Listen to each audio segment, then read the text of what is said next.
EOU ने NTA के दिल्ली दफ्तर को यानी कि मुख्यालय को चिट्ठी भेजी। एनटीए से नीट के पेपर मांगे गए, पेपर से जले हुए टुकड़ों का मिलान करवाना था। लेकिन 5 तारीख को गया और आज हम 21 तारीख, 16 दिन बीत गए। एनटीए ने अभी तक नीट के वो प्रश्न पत्र नहीं भेजे, ना ही ये जवाब दिया कि हाँ मैच कर गया। ये देखिए इसमें लिखा क्या है, इसमें केस डायरी में साफ साफ लिखा गया है। ये मैं एक बार फिर से दिखाना चाहूंगा। देखिए जो ये हाईलाइटेड पोर्शन आप देख रहे हैं कि नीट की परीक्षा जो 5 तारीख को आयोजित की गई और उसका एक सेट उनसे मांगा गया है कि जो ओरिजिनल प्रश्न पत्र था उसका एक सेट उपलब्ध कराया जाए। यानी कि ये साफ साफ ईओयू की टीम ये कह रही है एनटीए दिल्ली के मुख्यालय में दफ्तर में कि साहब आप मिलान करा लीजिए। अच्छा, हमारे पास जो प्रश्न पत्र है वही है नहीं है। एनटीए ये कह रहा था कि नहीं इसमें कोई गड़बड़ी नहीं हुई है, छोटी मोटी चीज होती रहती है। लेकिन यहां पर अहम बात एक लाना चाहूंगा ध्यान में कि सौदेबाजी हुई है और छात्रों के भविष्य को कितने में बेचा गया है हम आपको बताते हैं। आगे की लाइन ये बताएगी कि छात्रों के भविष्य का सौदा कितने में किया गया है। ये देखिए नीट परीक्षा पास करने की सेटिंग करवा देगा और 40 से 50 लाख रुपए लगता है पर इन्हें 30 लाख में करा देंगे। ऐसे सौदेबाजी हो रही है जैसे सब्जी खरीद, मतलब ऐसा लग रहा है कि डिस्काउंट दिया जा रहा है। 15 रुपए में सोचिए ना चंदन की डिस्काउंट दिया जा रहा है, डिस्काउंट ऑफर। 40 लाख का मामला हम 30 लाख में करा देंगे। चंदन हमारे साथ प्रशांत भी है। प्रशांत अब ये बताइए कि इसका जो किंगपिन है कहा जा रहा है कि सिकंदर है, सिकंदर नहीं है, संजीव मुखिया है। और संजीव मुखिया की पूरी कुंडली को खंगालिए, ये अभी भी नालंदा महाविद्यालय में कार्यरत है, इसे पकड़ा नहीं गया है जो डिस्काउंट देकर के गड़बड़ झाला करता है। बिल्कुल आप सही कह रहे हैं कि संजीव मुखिया जिसका नाम संजीव कुमार है, इस पूरे कांड का सबसे बड़ा मुख्य सरगना है।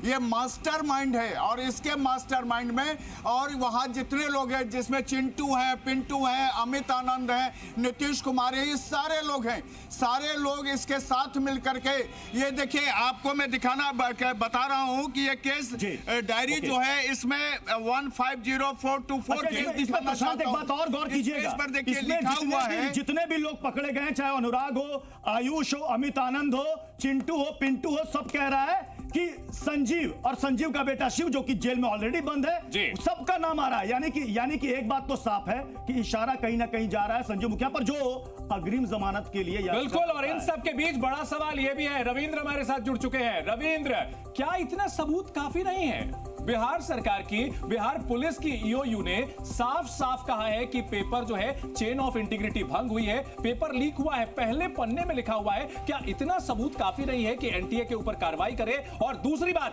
पेपर लीक नहीं जो अगर हुआ है तो क्या पेपर दोबारा नहीं होना चाहिए? देखिए बिल्कुल आप सही कह रहे हैं कि जिस तरह से आप ये कहा जा रहा है कि संजीव मुखिया मास्टरमाइंड है या दूसरे लोग हैं, आखिर इनके पास पेपर आया कैसे? पेपर कहीं पर बना है, पेपर छपा है और उसके बाद छपने के बाद इनके पास आया है। अगर आप देखिए तो यानी मास्टरमाइंड जो संजीव मुखिया कहा जा रहा है। रविंद्र, सवाल ये है कि पेपर लीक हुआ है, ये तो साफ साफ लिखा हुआ है। उसी पर आ रहा हूं। सवाल ये है कि पेपर दोबारा क्यों नहीं कराया जाए? नीट की परीक्षा दोबारा क्यों नहीं होनी चाहिए? सरकार कब फैसला लेती है ये देखना होगा। लेकिन इस बीच राजेंद्र जी हमारे साथ जुड़ चुके हैं जो कि एक्सबीसी हैं, पश्चिम बंगाल विश्वविद्यालय के। राजेंद्र जी, एक्सबीसी हमारे साथ है। राजेंद्र जी, एनटीए को मिलान कराने के लिए भेजा जाता है कि देखिए ये जला हुआ प्रश्न पत्र आपसे मैच करता है कि नहीं। 16 दिन हो गए, जवाब नहीं आता है। इतने सारे सबूत चीख चीख कर बता रहे हैं कि बहुत बड़ी गड़बड़ी हुई है, प्रश्न पत्र लीक हुआ है और वो लीक पेपर कई छात्रों के पास पहुंचा है। और किस बात का इंतजार? राजेंद्र जी देखिए, एनटीए के पास अगर सबूत पहुंचे हैं तो जो भी उनका निष्कर्ष है उनको तुरंत सामने लाइए ताकि ये संदेह के घेरे दायरे से वो बाहर आ सके। और जो भी उनका निष्कर्ष है उसके आधार पर उनको तुरंत कार्रवाई करें। अगर वो आश्वस्त है कि पेपर लीक हुआ है और इतनी संख्या में हुआ है कि जिसको चिन्हित नहीं कर सकते हैं, उनको काउंसलिंग से डिबार करने की प्रक्रिया में असुविधा होगी। नहीं राजेंद्र जी सवाल तो यहां पर यह है कि जितने भी स्टूडेंट्स हैं वो कह रहे हैं जो रात में हमें रटाया गया पेपर वही अगले दिन सुबह आया और 25 स्टूडेंट्स को ये मिला। ये तो उनका बयान हो सकता है, 25 के 250 के 2500 2.5 लाख भी हो सकते हैं। बिल्कुल सही है। कितनी संख्या है, अगर उसको चिन्हित कर सकते हैं तो उनको डिवार करें और चिन्हित नहीं कर सकते हैं तो परीक्षा रद्द करके दोबारा परीक्षा लें। ठीक है, यहाँ पर रविंद्र मैं आपके